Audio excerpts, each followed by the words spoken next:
Jamaica a more climate resilient country. National Outcome 14 of Vision 2030 Jamaica, and I think everyone here knows what Outcome 14 says, but I'll tell you nonetheless, it says we are going after hazard risk reduction and adaptation to climate change.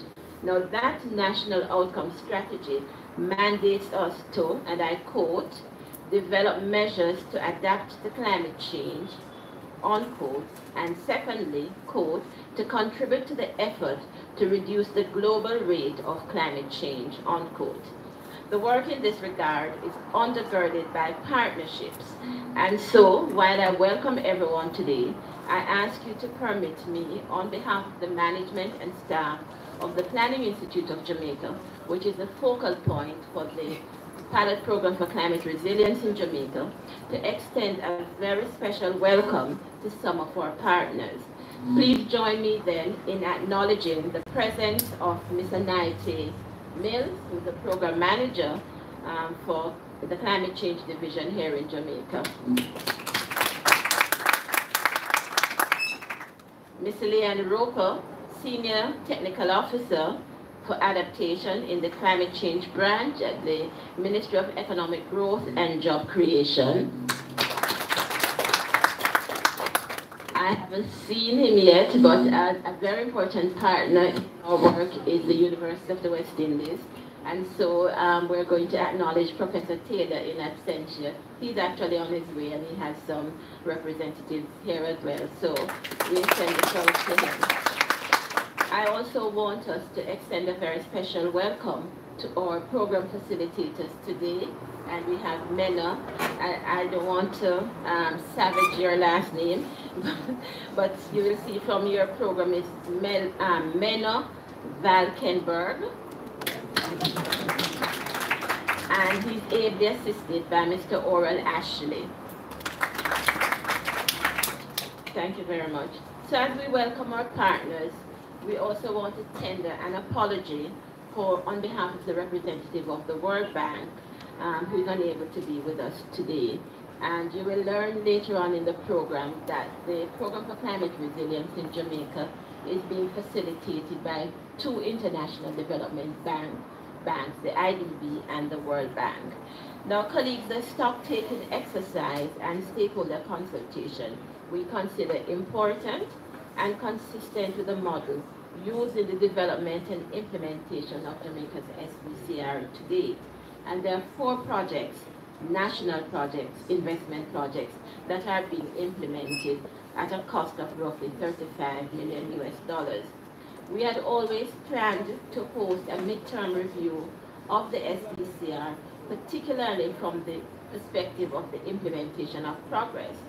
We are pleased, however, that our workshop today is taking place not only at the midterm of implementation for the 2 largest projects, but importantly, in the context of the emergence of new data and advancing knowledge on climate change and its impacts. And also, it's taking place at a time when the funders, the Climate Investment Fund, is celebrating its 10th anniversary and also wants to assess its own impact. Now, last year, at the request of a number of countries, including Jamaica, the Climate Investment Fund agreed to make resources available to the original 18 member countries of the pilot program for climate resilience. And those resources are to do what we're doing here today, to revisit and review the SBCR, and also to see what our progress is and where we need to put on skates to advance our projects. We in Jamaica therefore welcome this opportunity to broaden the midterm review effort, and particularly to look back at the SBCR in the context of the Intergovernmental Panel for Climate Change Special Report on Global Warming of 1.5 degrees C. We are therefore grateful to the SIP and to the IDB, the lead MDB for the PPCR in Jamaica, through which the resources were accessed. The results of the consultation, we think, are important for us as a country as we try to develop a more comprehensive agenda for climate action. The results are also important to the SIF and other partners in climate financing, as the CIF is seeking to consolidate its own place in the climate finance landscape, and they're anxious to learn from countries like Jamaica what has gone well, what has not gone so well, where there are gaps. Moreover, they want to gauge the impact that the CIF is having and has had in helping countries and communities, and indeed individuals, reduce climate vulnerability and increase adaptation and reduce poverty. So I want to say to you, some of you are program planners, some of you are beneficiaries, some of you are just colleagues, that we're all at the front line of climate impact in our communities, and therefore we are at the best position, in the best position, to tell us what has worked, what has been working from the gamut of programs being implemented by the government, which ones have not, what can be done to improve impact, and what can be done to improve effectiveness. We are in fact interested in learning from the lessons both in the program design, because we might not have got some things right in the design, and we want to learn from the lessons in implementation. And so we ask that as you go through these 3 days, you keep a few words in mind: lessons, solutions, results, and opportunities. Keep those in mind, make your jottings. If you are shy and you don't want to talk up, you can slip us a note, you can give us a call, because we really want to learn from this experience. So we encourage you to participate fully in today's proceedings and tomorrow and the day after. And on behalf, again, I say, of the PPCR community in Jamaica, I welcome all of you and ask that we make these 3 days very productive. Thank you. So in my chairman's prerogative, I now call on who I consider one of my proteges. She has flown the coop, but it's nonetheless still available to us. And so I'd like to invite Ms. Leon Roper, Senior Technical Officer for Adaptation from the Climate Change Branch, to address us. Please welcome.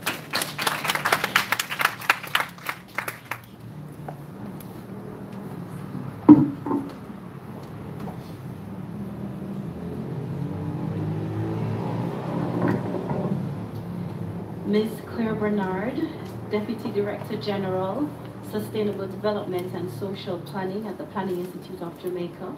Ms. Anaitée Mills, Project Manager, Climate Change Division in the Inter-American Development Bank. Mrs. Nadine Brown, Director, Sustainable Development and Regional Planning at the PIOJ. She extends her best wishes to all. In case it wasn't obvious, climate change is a really big deal for the Climate Change Division. Our mission, which we choose to accept daily, is to facilitate the integration of climate change consideration in Jamaica's development planning processes, so that it can foster the resilient society that we want, while also pursuing a low carbon economy. This may be manifest in the plans, policies, and programs that we are developing or implementing, and also to ensure that this is seen on the ground. However, for action to be effective, there must be engagement of all stakeholders, or stakeholders at all levels rather, and it must take into account the best science that is available. It is also essential that there is a monitoring and a reporting system in place. How else will we be able to know what we're doing collectively, if it is working, and how to improve going forward? Jamaica's Strategic Program for Climate Resilience, or the SPCR for short, takes cognizance of all of this. And also linking with what Ms. Bernard said earlier, we recognize that the SPCR is one of Jamaica's most important climate change initiatives in this regard. It targets some of our most vulnerable sectors, and it was designed through a very inclusive process. This has also continued as implementation has unfolded, and it is seeking to ensure that no one is left behind during this implementation. The project has provided or the program rather, has provided data equipment, it has facilitated research and analysis, which has not only been instrumental in showing how climate change is unfolding here in Jamaica, but also it is helping us to see how, it's helping to see how we can adapt and to ensure that the adaptation measures that are being put in place are actually responding to our needs. The SPCR also recognizes the value of a good monitoring and reporting system, and this is why we are here today at the fourth staging of this workshop. One aspect of the workshop that I wish to highlight is the fact that it goes beyond what the SPCR is implementing directly. It looks at the broader picture of what is happening in the climate change landscape and thereby helping to make the connections between the different initiatives that is very important. But it needs each entity and each individual that is here and coming to provide the information that is necessary. I encourage us, therefore, to contribute to the process, as in the end, the benefits will redound to all of us here today. I wish then, in closing, to especially thank the Planning Institute of Jamaica, and particularly the team from the Sustainable Development and Regional Planning Division, and I also see represented here the External Cooperation Management Division, as well as the Inter-American Development Bank and the Climate Investment Funds, for the continued support being shown to Jamaica's climate change efforts and also to the staging of this workshop. Thanks also to all of you, all the entities that continue to engage in the process and to ensure that year on year it becomes better and it is successful.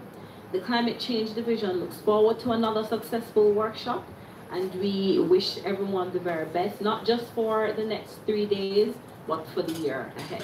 And with that, I say thank you.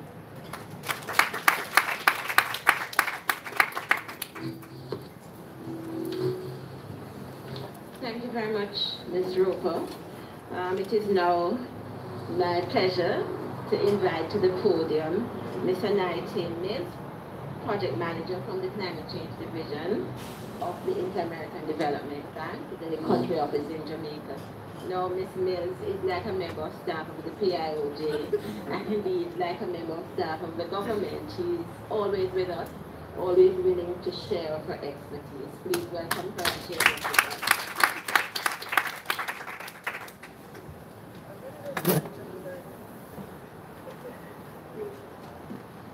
Good morning, everyone.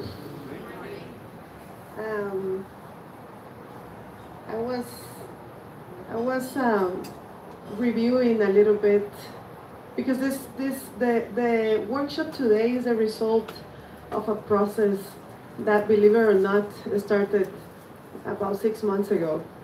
And usually it starts with the climate investment funds asking, what do you need? That simple question that the climate investment funds asks beneficiary countries when they need maybe a special assistance or additional assistance for gender mainstreaming, for monitoring and evaluation, for stakeholder engagement. And I have to say that under the leadership of PIOJ, that question never remains, we don't need anything. We always need something, and we'll take it, because this is an additional grant funding that is, available for the beneficiary countries. And PIOJ said, yes, we need it. Yes, we will use it. And they always do. They always do use additional funding. And in this particular case, the focus of this additional funding was to do a stakeholder engagement. So what does that mean? And why is it important for the climate investment funds, or why is it important for the IDB, or why do we have to do it at all?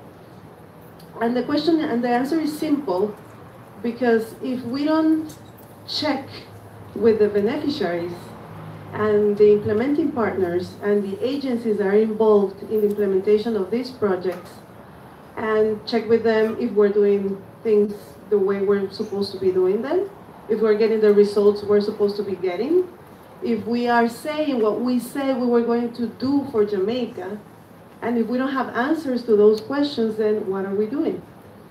That is the importance of having this workshop today, and that is the importance of you being sitting here in this room today and for the rest of the 3 days that we're going to be together.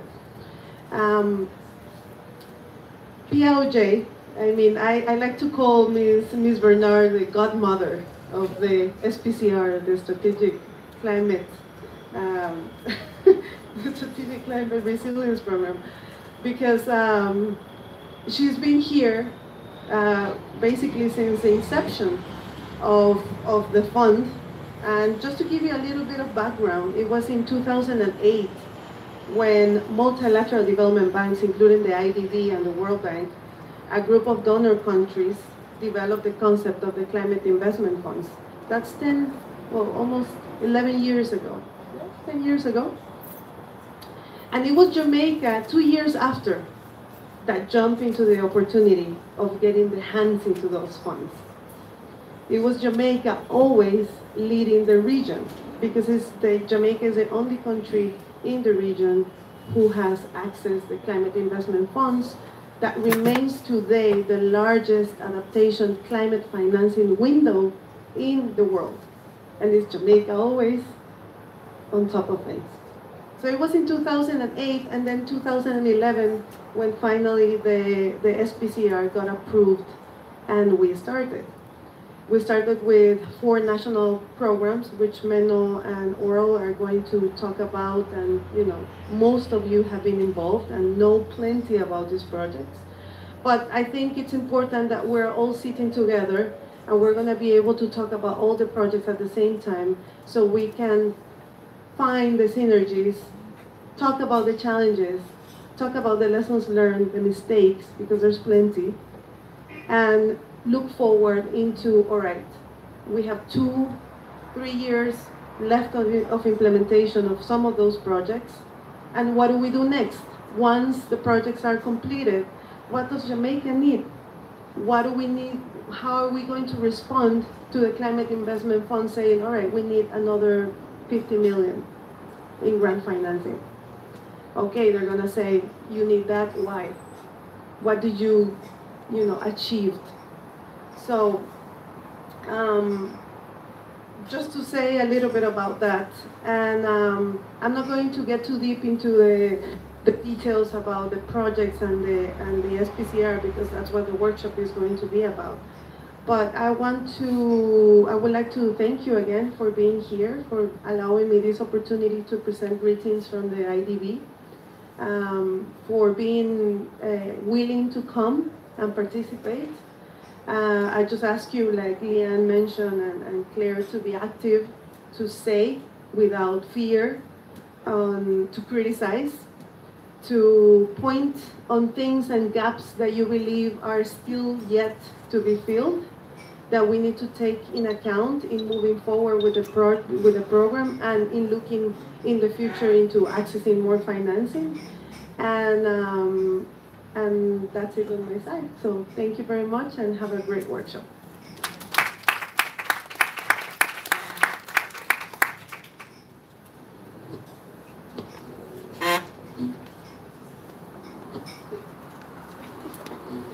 Thank you very much, Anaitée. As I said to her, that was quick, so we really are trying to make up time. So we're going to move now into the presentation to be made by myself, giving you an overview of the SPCR in Jamaica. Before I do that, though, I want to welcome all of those who joined us after we started. I saw Prof. Taylor come in. Prof, we're very happy to see you. And I'd also like to take the opportunity to recognize the representatives of the media, and we look forward to very good coverage, because we want people not just to know about climate change, but we want them to know about the projects that are helping to facilitate, in this case, adaptation to climate change in Jamaica. So I'm supposed to be giving you an overview of the pilot program for climate resilience, which is the group of projects being financed on the Jamaica Strategic Program for Climate Resilience. So my colleague, Nadine, who is the chief organizer of this workshop, really want to sit at the head table. So can you please help me recognize her?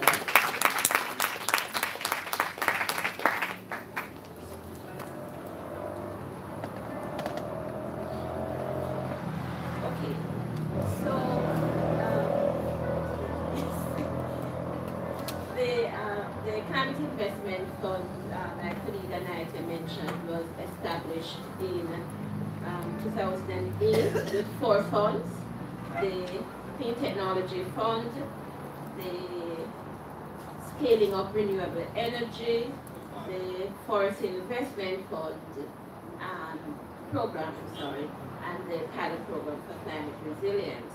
Now, Jamaica is a beneficiary of the pilot program for climate resilience. That's a US $1.2 billion facility, and Anaitée already told you that it's one of the largest financing modalities for adaptation in Jamaica, a little bit over $35 million US. As you heard, we were among the first to jump into this program. We were invited in 2010, and the government of Jamaica, through the Ministry of Finance, said we were willing to do that. It's a combination of loans and grants. The loans are what are called concessional loans, so the interest rates are particularly low.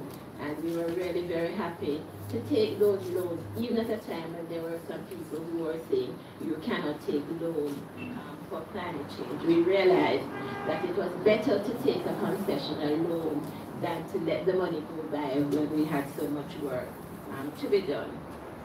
So as it is now, Jamaica is one of 6 countries in the region that is benefiting from the climate program, the pilot program for climate resilience. Next, please. Now, to give you a very quick background of how the PPCR operating, or to continue the background, Anaitée mentioned that there are 2 multilateral development banks that are involved in Jamaica's program. That is the Inter-American Development Bank and the World Bank. In 2011, when we agreed after the formalities of 2010, we got a small grant of roughly $507,000 US to do some preparatory work. And we did a lot of work with that money. We stretched it. We used the resources to buy things like automatic weather stations. We did a number of studies and so on, and put ourselves in a position to have the kind of information necessary to have a good program presented. And having done that, our strategic program for climate resilience was endorsed in 2011 by the board or the subcommittee managing those resources. And we did all of that through quite a bit of consultation. Leanne made mention to the fact that the preparation of the SPCR was an inclusive operation. We had, I think, 4 workshops across the country, regional workshops, national workshops, and so on. And we drew on the knowledge, expertise, and expectations of a wide cross-section of stakeholders, and then listed on the screen. So we had persons from institutions at universities, we had community groups, we had representatives from the private sector, Fishermen Association, Farmers Association, the International Development Partner Groups, and so on. Now, importantly, we were not, when the SPCR was being developed, we were not doing it in a vacuum. And so it was important to ensure that there was policy coherence and alignment.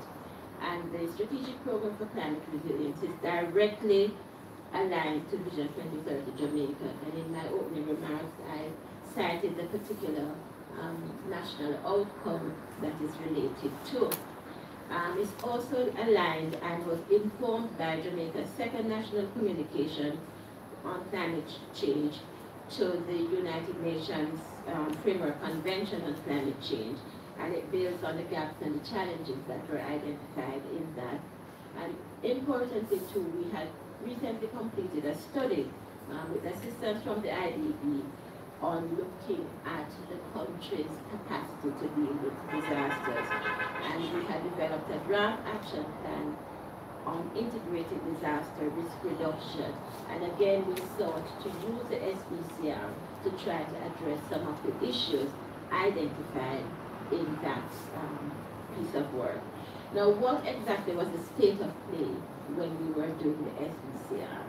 We were at a point when we recognized nationally the development impact of climate change, because since 2002, we had been tracking, we in the Planning Institute of Jamaica, leading the process, had been tracking the impact of things like hurricanes and droughts on the economy.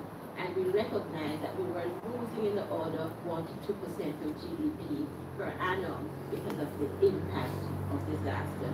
So we had that kind of national awakening and realized that we had to plan to address climate change. Also, we lacked the appropriate enabling environment for climate change adaptation. And I'm stressing adaptation because at the time, although we had two sub-outcomes in the National Development Plan, we felt that because we are such low emitters that we wanted to concentrate most of our efforts on climate change adaptation rather than climate change mitigation. And we found that we did not have either the legislative framework nor the institutional framework to deal with that.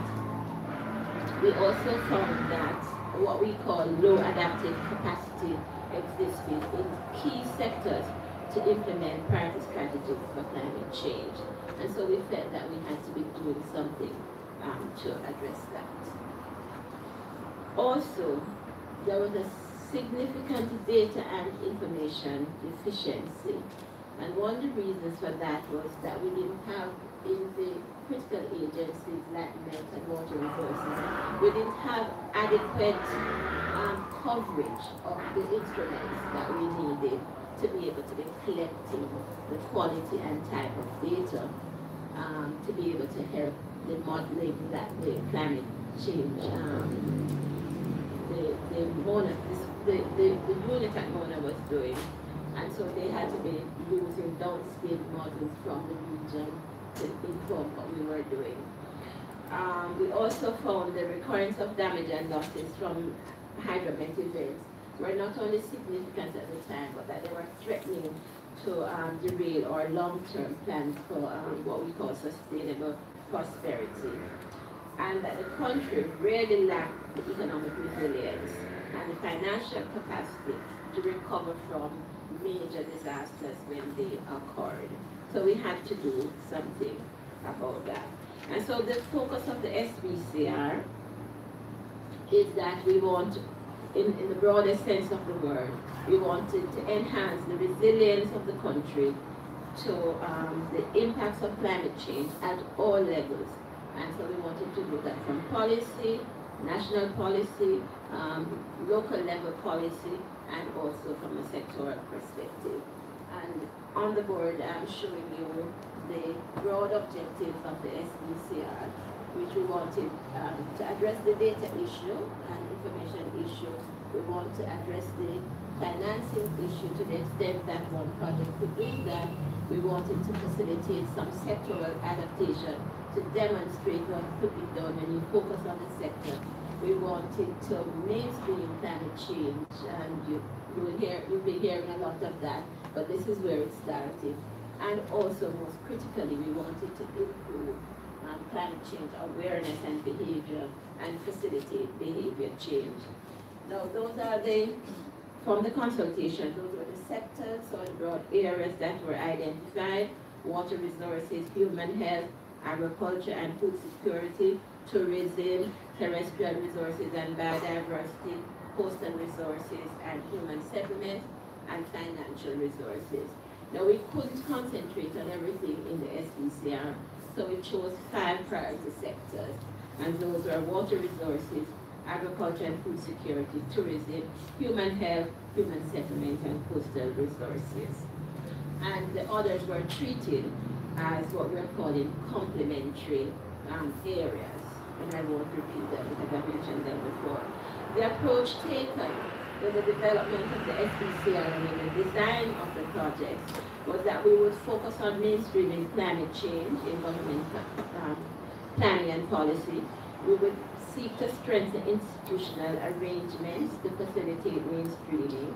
We would try to build capacity for data management, forecasting and planning, and we would try to facilitate adaptation measures, and of course to do some work with respect to education. Now, all of that is being done through 3 investment projects. Well, that's how they were originally designed: climate data and information. And really, they were designed to capture all the critical areas identified: mainstreaming climate resiliency, river basin planning, and sustainable financing mechanism. Now, the 2 IPs 2 and 3, as they are listed on the board, have been combined, and we now know it as the Adaptation Program and Financing Mechanism. We have 2 additional investment projects.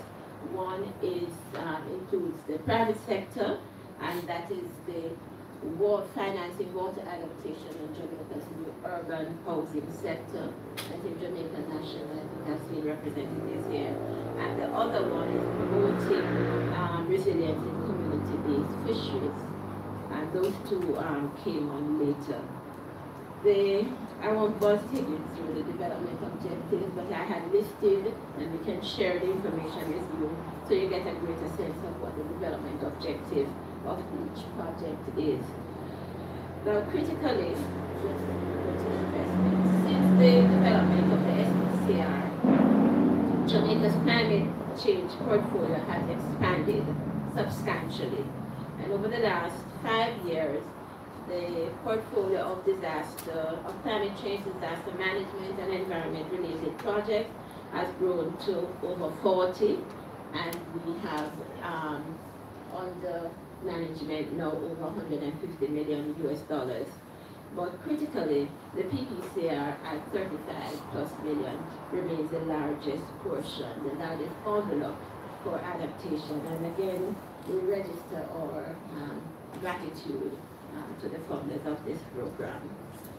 Just quickly to say that, so I told you that there are 40-odd programs, not when we started, but the PPCR complements a forerunner project, which was the Climate Change Adaptation and Disaster Risk Reduction Project, which was funded by the European Union, and which also started the process of helping to develop the policy framework for climate change in Jamaica.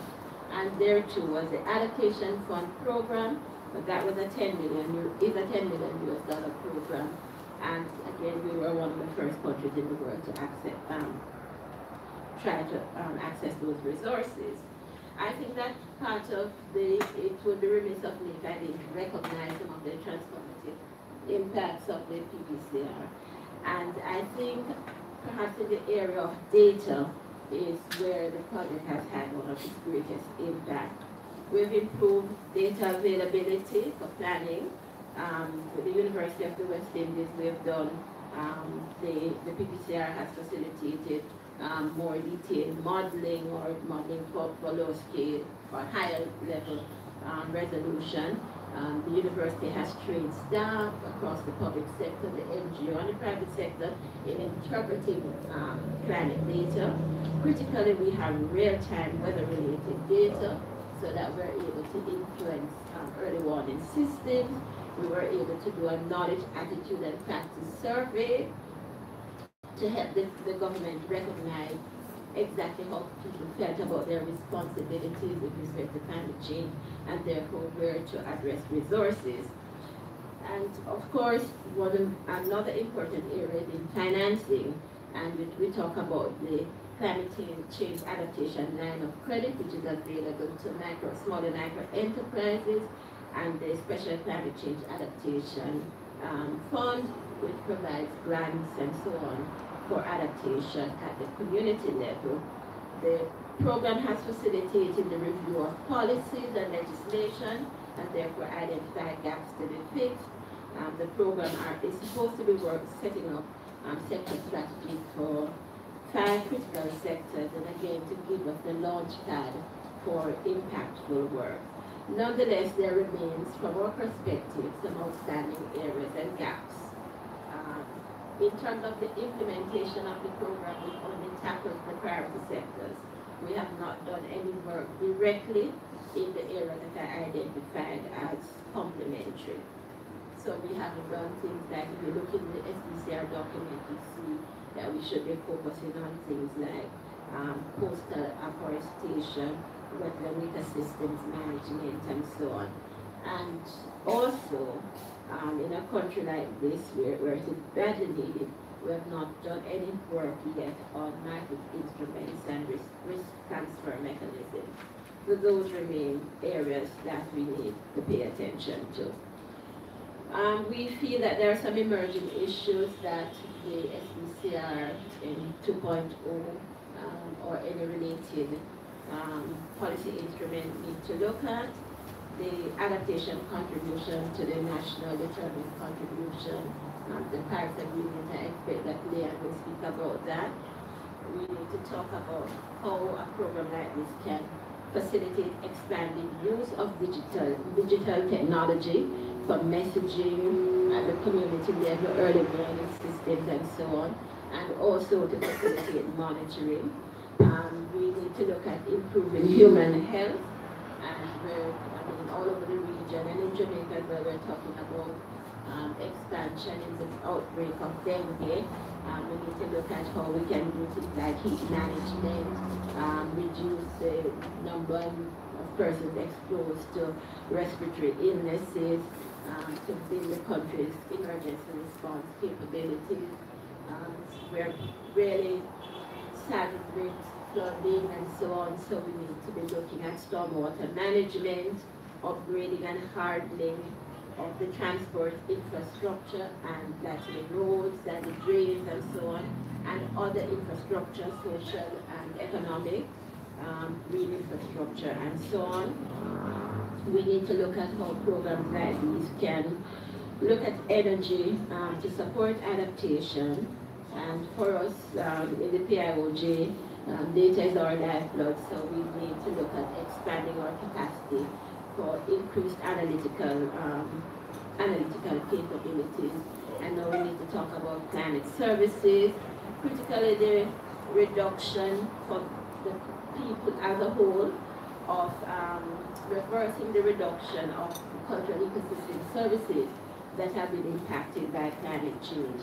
And one of the things for a poor country like ours is how we can transform some of the threats related to climate change, how we can to economic opportunities. Now, as I end, I would want to say that we don't expect that the CIF will be financing all the gaps or all the emerging issues. The important thing is that as we talk among ourselves for the next 3 days, we want these things to jump out at us, because we will have to try to find other of having those things financed. So that, in a large nutshell, a coconut shell, is some kind of overview of SBCR in Jamaica. I'd like to invite Liam to add to that. Is it that I'm too close to the microphone? No. So thank you very much. So please welcome Liam.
How do I?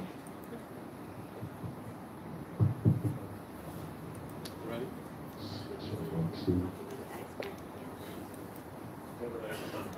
No, you were suggesting to do a break. While we're breaking. No, they're not ready. Yeah, that's all right. Yes, any questions, any curiosities about the SBCR? No,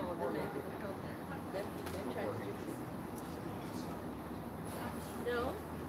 Yes, sir. So the IDB? Okay. My question is, as it touching climate change, and based from Mother Nature is what it is just not like what to give to it, what it give back to us. Okay, based from land and from sea, the amount of what we say spill or that come from the land and go out in the sea, which both combine to make the sea a worse place than a better place. How do you think we get rid of that? Well, I don't know if that's actually a question for the IDB or mostly a question for your government.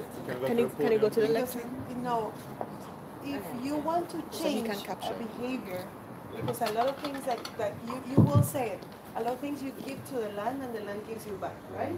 But it means that you have to modify your behavior. We all have to do it. But to modify the behavior, we start at home. We take responsibility on how we manage our consumptions, our trash, our energy, our water. Everything has an impact on climate change. That's the first step. The second step is also following rules, following laws, developing policy, and that's outside of your control. That's the control of the government, the leadership. The leadership has to develop the right policies. And that's why the BPCR has been such an important program, because it has touched all of those. It has touched policy, it has touched adaptation, and by that I mean behavior, and how farmers manage their plots, how people manage their water resources, what kind of solutions they need. For example, you remember the drought. It was back in what year? 2015 maybe? 2015, 2016. And that was a huge problem in Jamaica for farmers. And as of today, the PPCR is one of the programs that mostly have financed water harvesting, drip irrigation, and water storage, as of today. Because it's an immediate response to a problem. So I think it's a combination of several things, and the PPCR, as you will hear in the next few days, touches on those different things. But the first step is your behavior and how you manage your resources.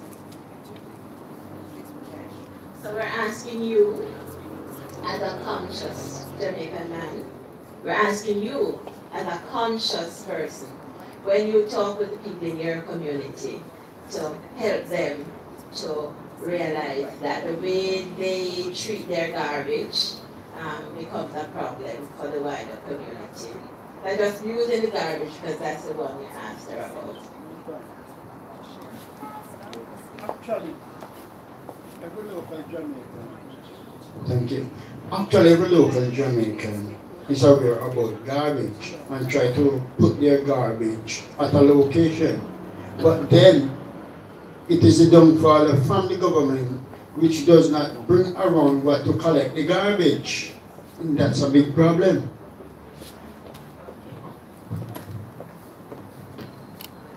And so we are noting that, I know that we're trying in the PIOJ to work with the Solid Waste Management Agency as well to see what we can do to help with the collection of garbage at the community level.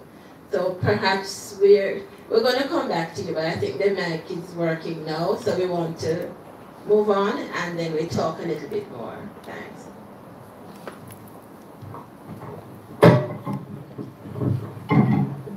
Good morning again, everyone. Good morning. Let's try this again. Good morning again, everyone. Good morning. Much better. I will be following on from Ms. Bernard's presentation, really just talking about some of those initiatives that have taken place since the SPCR was approved and implementation has been ongoing. And this is really some initiatives that the Climate Change Division has been involved in. So speaking firstly about the context for action, when the SPCR was adopted, or approved rather, endorsed back in 2011, we didn't have a climate change policy at that time. But because of work that would have been done on the different initiatives, including the SPCR, we were able to have a promulgated policy in 2015. And it supports Vision 2030 Jamaica and is really a mechanism for us to see how we can ensure that the development of our policies, plans, programs, strategies, as well as the implementation of them actually address climate change and its impact. Currently, we are in the process of seeing how we can make revisions to the policy framework. It may seem as though it's a short time given that it was promulgated in 2015, but we have since then ratified the Paris Agreement, which is under the United Nations Framework Convention on Climate Change. And that is really that international tool where countries negotiate to see how best we can collectively address climate change, both for adaptation as well as for mitigation. And so we want to ensure that as much as possible, the policy framework that we're implementing will take into account some of the provisions and the requirements of the Paris Agreement, having ratified it in 2017. So going then to some of the projects and programs that are currently ongoing, I want to start first by talking about the Green Climate Fund, which is really one of the main financial mechanisms under the framework that I spoke about earlier at the international level. The Climate Change Division is the national designated authority in Jamaica for the Green Climate Fund. What that means is we interface directly with the Green Climate Fund, and if there are any initiatives in Jamaica that wish to access resources from the GCF, then they will have to get the endorsement from the Climate Change Division.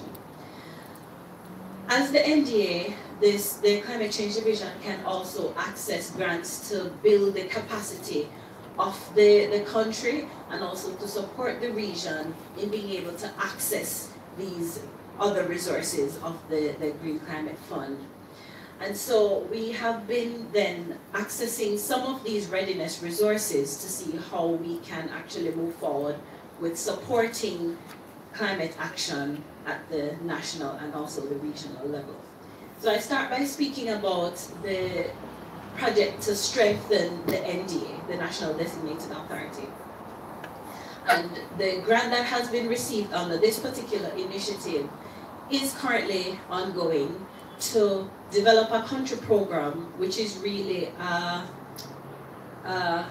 document that will outline what we believe are some of our priorities that we can go to the Green Climate Fund for resources for. We also want to ensure that we have a system in place for providing the no objection that is needed when grant resources are, or perhaps even loans are being requested of the Green Climate Fund, and also how we go about selecting direct access entities and delivery partners. And we also want to see how under this project we can have 2 project concepts to take to the Green Climate Fund for funding.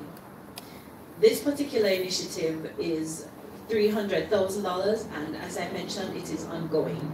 There will be stakeholder consultation, so it's not the CCD that is going ahead and identifying what we think needs to be implemented, but it's a process of getting from the relevant stakeholders what their thoughts are, and also ensuring that it is aligned with our priorities as outlined in the National Development Plan, as well as other policies.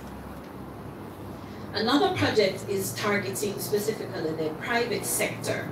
And among other things, it will see how it can determine what the barriers are for private sector engagement, and also to see what strategy can be used to overcome some of those barriers. It will also seek to conduct training in project development so that the private sector can develop projects that will be funded by the GCF. And it will be targeting specifically the micro, small, and medium-sized enterprises, or MSMEs, across the region.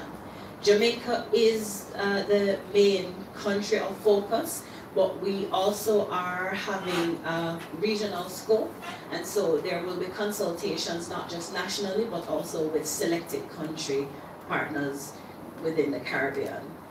This particular resource is about $582 US, and it is also currently being implemented.